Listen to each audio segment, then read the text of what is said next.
Anyway, so we used to do a thing called sweet beer. That's what that was. Now, like my daddy and his brothers, my uncles and all that, they never wanted us to mix that shit with nothing. You know what I'm saying? And I'm talking about my godfather, Mr. Hunt. So, be like, man, y'all doing that? Just drink it. And then they get to looking.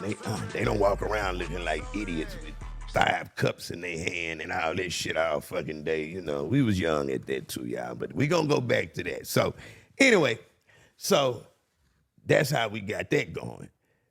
No addiction to it. You get it every now and then. It don't matter. You know what I'm saying? This is like Robitussin. This ain't even bar, y'all. This is like the shit that's supposed to have you hooked on one drink, but because it wasn't in our mind to be addicted, it wasn't a problem. We didn't have the stomach pains when you can't find it and all that shit. You know what I'm saying? And we ain't know nothing about that because we were the earlier users. This is with crack. They didn't know the first time they smoked crack, they wasn't gonna stop.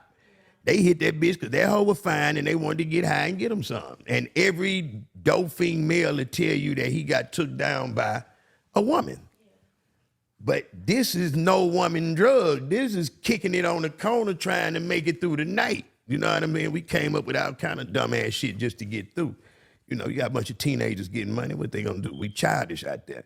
And we had to do what we do to know what we know. So anyway, a nigga growed up a little bit more. A nigga get a little bit more money. And then next thing you know, they got this place called Mercy House open. And it's still at this time now, when Dope Fiends was bringing it, they was bringing a pint. You giving them a dime rock for a pint. Even if they brought an 8, you still gave them a dime rock because this is $10. There was no value to it.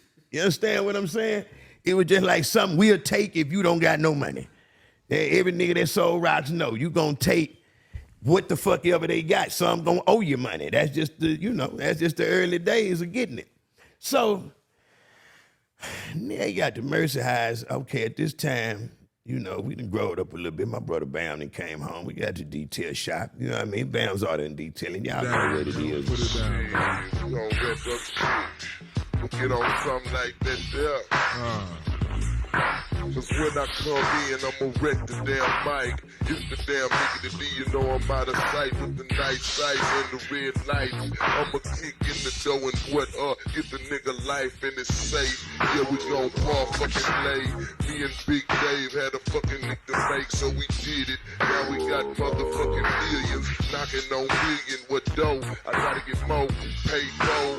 Now it's time to climb. Let the top down and let the twin bubble eyes shine on the jet. That's where everybody got their slabs washed up. You know what I'm saying? That's where Corey Blunts was birthed, some Joes in Northdale, and even Screw. You know what I'm saying? This is how I meet Screw. Our family got a detail shop that's been there 35 years. You know what I mean? Before you hit McGregor Park, you got to stop at Bam's and get washed up. And I'm only talking to the people that don't know about it. Everybody that's out there that's probably following us now gonna be like, nigga, what you fucking telling me? Nigga, I had to get washed up, put the spray in. So we was known for the spray, something serious. It was so strong, if you put it in your motherfucking air vent, that bitch gonna melt that motherfucker, man. Everybody know that. Nigga be pulling back up. So we didn't even sell the bottles back then because we knew it was too strong. So you would pull up for $3 and you been smoking, you and your boys, we'll hit, boom, boom, boom, boom, $3, get your ass on. Yeah. Even if you don't want a car wash. But most niggas that come and got a slab, hence G-Wagon, you want that bitch to stay clean. So if you had a car wash, you gonna, hey, wax me up, hit me up. So we running a hand detail, you know what I mean? So we the hottest thing on the end of McGregor, McGregor Park right there, you know what I'm saying? So everybody quite naturally meeting each other up there. So we start, for some reason, going to the Mercy House on special occasions. Screw wasn't even drinking syrup at this time. The Mercy House was the ice house. It was like a drug front, basically. It's not there no more, so we can talk about it. But it was across from the Majestic Theater, kind of like where you first opened your first shop at over there on OST. You know what I'm talking about? Josh Pet Shop and all that shit right there. See, before sodas, ladies and gentlemen, it was beer, liquor, then Boone's Farm, which is a fucking bottle that had. Well, not as wild as Wild Irish Rose or Thunderbird pluck. Worse. Yeah, we used to have that pluck too. That pluck, you put that Kool-Aid in that bad motherfucker, boy. Oh my God, you That get shit you had get me that. out of there. But did you put a Kool-Aid in it? Hell yeah. Had to. Call it pluck. Man, I threw up everything. Stop it. Yeah, your insides will die fucking with that shit. Man, that's some chemicals. I don't even know what the fuck they make. That and shit Wild from. Irish Rose. Really? MD 2020. Can't forget about that bad motherfucker. That's right up there too. It We ain't never- bad, but it's still. We never put syrup in MD 2020 though. I think a motherfucker had started That's learning then suicide. that like, nah, that's jungle juice, man. I got too much money for that type of shit.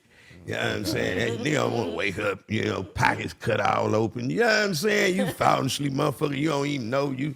You know what I'm saying? That shit crazy. Hell no. You just out of there. Pockets cut off. What? Oh, they take a razor blade and hit you right here.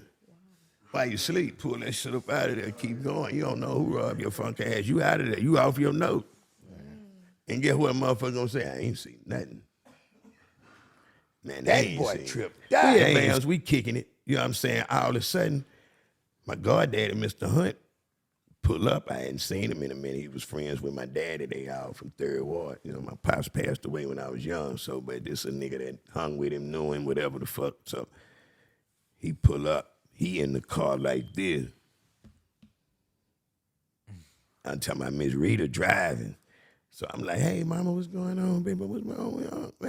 And I see the bottle sitting in the seat, but he got liquor with him too. I'm like, ooh, I'm gonna beg for me a shot of that. I'm ready to get high still. We going to Kansas tonight. We gonna put that in the Blue Hawaiian. You know, the big coming in the pictures. This is how the bowl started. So, long story short, he don't got nothing in that bottle. But when I clean the car up, it's a pint under the seat. He say he ain't got no more. So he can't know this paint. Then he out of there. I put the paint in my back pocket, my ratchet ass. You know what I'm saying? And then I went to start talking and, oh yeah, I was ratchet. That was, hey man, probably about $50. I gotta have this nigga. Fuck that nigga. And I ain't doing shit right now. Nigga. I gotta live. And I always told Dave, hey, put that up, bitch. We gonna get high tonight, bitch. It's a whole paint, nigga. We had never, you know, we seen the medicine ones on the corner, never seen an actual paint bottle.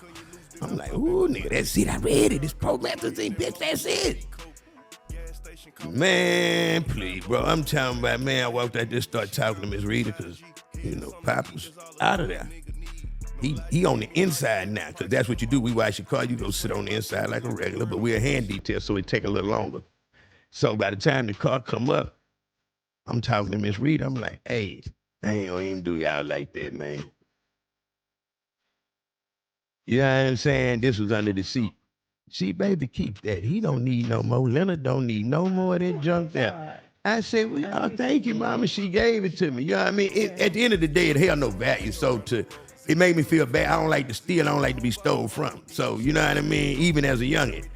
So, but the good thing about doing that is I asked her, I said, he ain't got no more of them?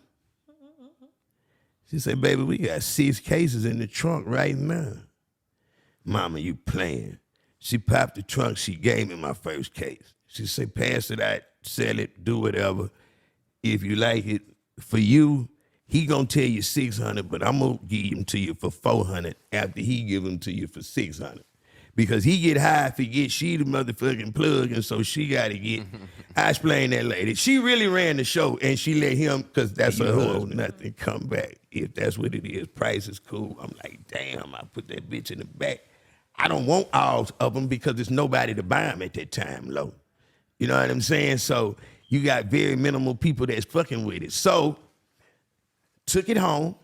Everybody that I knew that did drink, I called them over. Now, back then we was smoking Perfecto out there, but the top, we by Mexico now. We here by Mexico.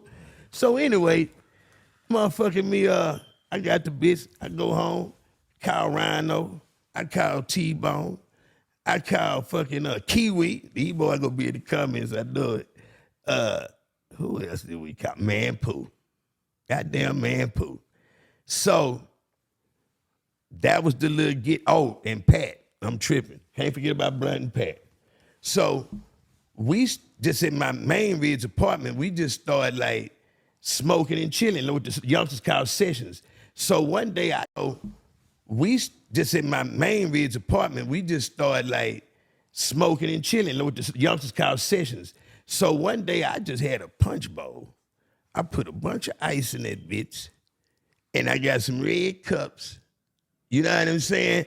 And at first, before styrofoam was no, we didn't even think about a styrofoam. Like, what is that? You know, we're not thinking about insulating and making the ice. The attic hasn't sunk in yet. We drink this when we get amongst players, and when we go home, there's no cup on the side of your bed every night, like how we, you know what I mean? Like, this is just, you know, hold up, recreation, smoking, drinking with the fellas. Just like motherfuckers drank beer and shit. Anyway, so everybody, we had a great time, man. I don't know if it's Super Bowl, whatever the fuck, but when you getting high, everything fun. So we ranking, kicking it, doing what we doing. That's when the punch bowl was invented. So, of course, you're not going to keep passing the saliva around. You're going to go on, dip it in. So now everybody, you know, like a real punch bowl. You got your thing. Everybody pour them a drink.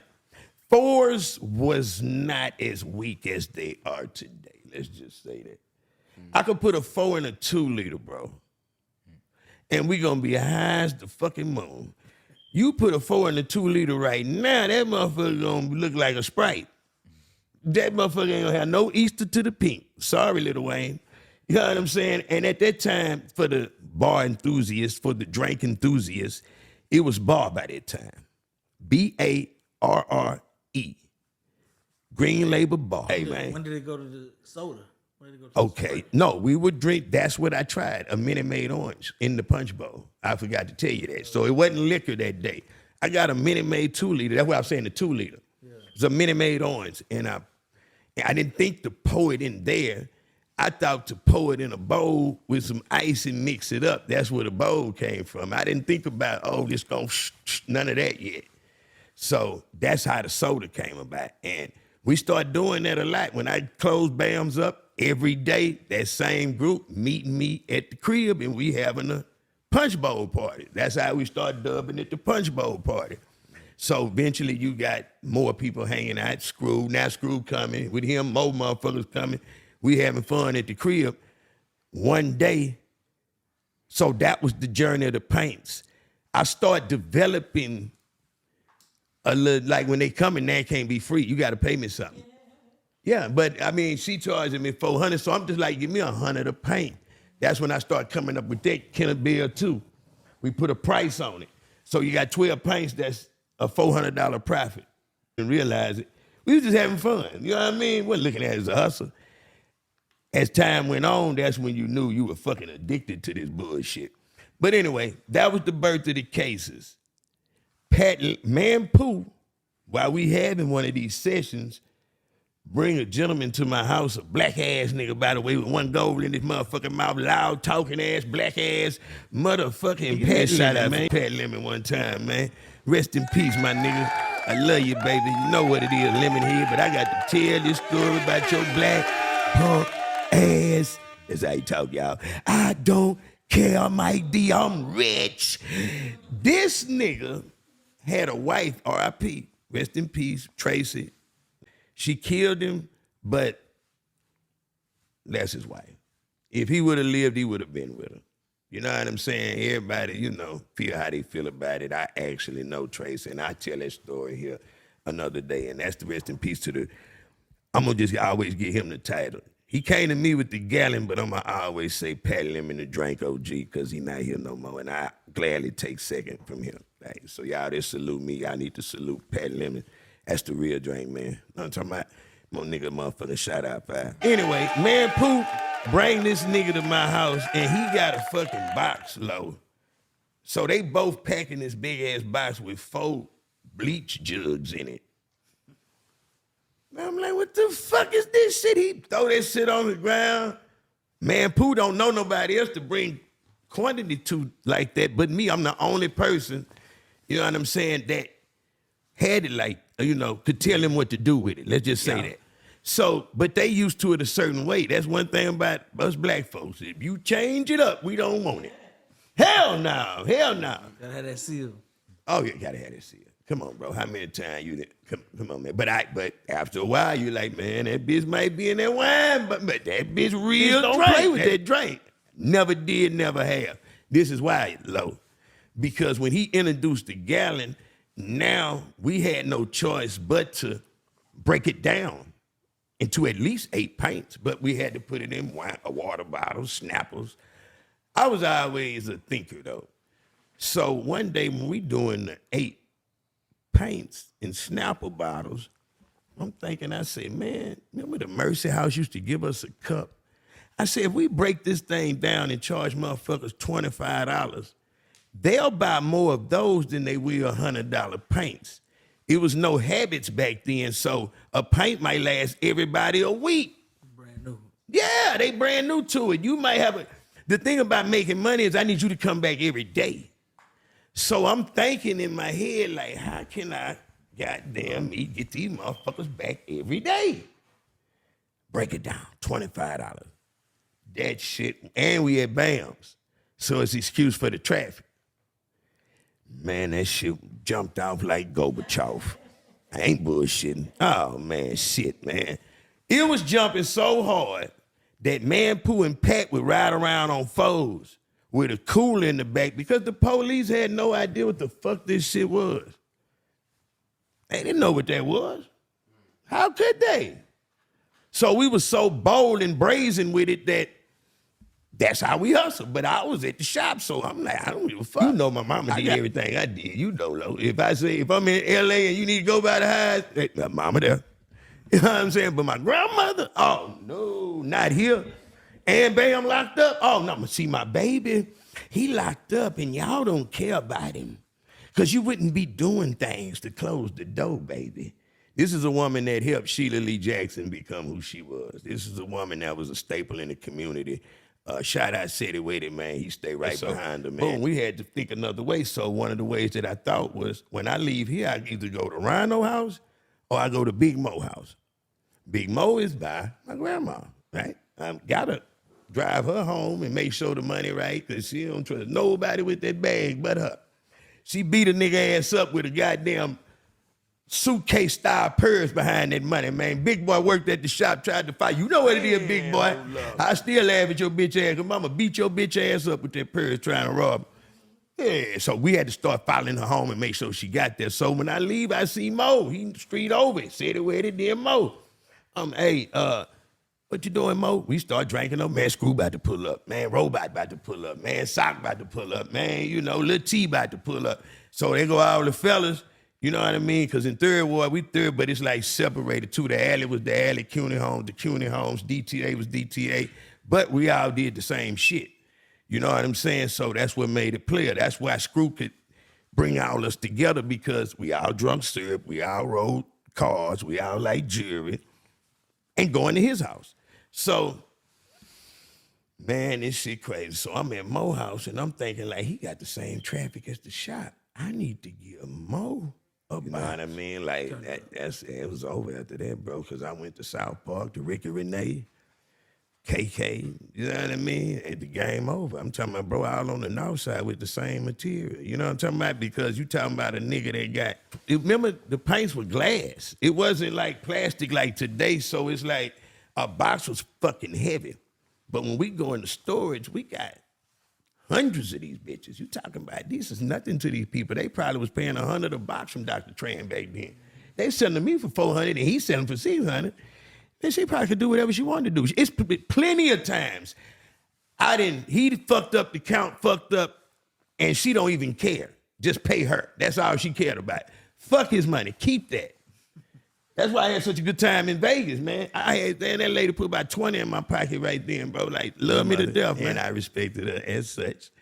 And, you know, it just is what it is. So once we got everything rolling, next thing you know, niggas like KK and Jonathan Riley and all these people, they got a new plug with Lord Means.